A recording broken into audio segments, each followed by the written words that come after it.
Ang pagkakaroon ng isang hobby ay higit pa sa simpleng libangan. Ito ay isang paraan upang alagaan ang iyong sarili, mapaunlad ang iyong kakayahan at mapanatili ang balanse sa buhay. Sa gitna ng stress at mabilis na takbo ng araw-araw, ang isang hobby ay nagbibigay ng espasyo para makapagpahinga ang isipan at makapag-focus sa isang bagay na mahal mo. Maaari itong magbukas ng pinto sa bagong kaalaman, magpalawak ng imahinasyon at magbigay ng kasiyahang hindi laging nakukuha sa trabaho o responsibilidad. Bukod pa rito, nakakatulong itong bawasan ang anxiety, palakasin ang self-confidence at magbigay ng mas malalim na koneksyon sa sarili. Isa sa pinakamalaking benepisyo ng pagkakaroon ng hobby ay ang stress relief. Kapag abala ka sa isang bagay na gusto mo, napapalayo ka muna sa mga alalahanin at pressure ng araw-araw para itong pahinga sa gitna ng gulo, isang lugar kung saan malaya kang magkamali,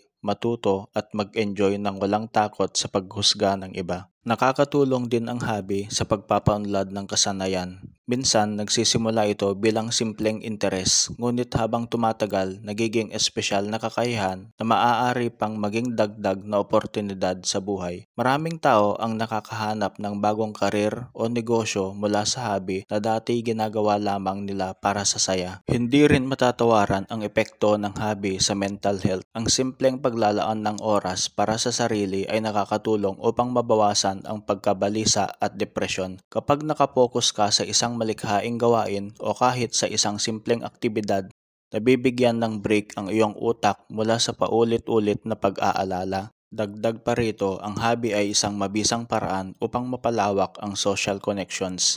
May mga hobby na nagdadala sa iyo sa mga bagong komunidad, mga taong may kaparehong interes na maaaring maging kaibigan, collaborator o inspirasyon.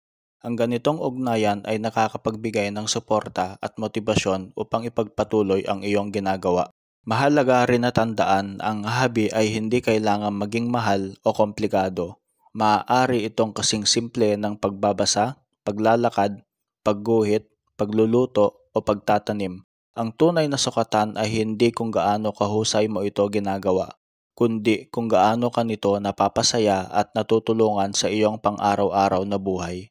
Sa mas malalim na antas, tinutulungan tayo ng hobby na mas makilala ang ating sarili. Sa proseso ng pagtuklas kung ano ang nagpapasaya sa atin, natututo rin tayong pahalagahan ang ating oras at lakas. Natututo tayong maglaan ng espasyo para sa mga bagay na nagbibigay saysay sa ating pagkatao. Sa huli, ang pagkakaroon ng hobby ay isang regalo para sa sarili. Isa itong paalala na hindi lamang tayo nabubuhay para magtrabaho o tuparin ang obligasyon, kundi para mag-enjoy, matuto at lumago bilang tao. Kaya kung wala ka pang hobby ngayon, baka panahon na para maghanap. Hindi lang para magpuno ng oras, kundi para magpuno ng kaligayahan sa iyong buhay.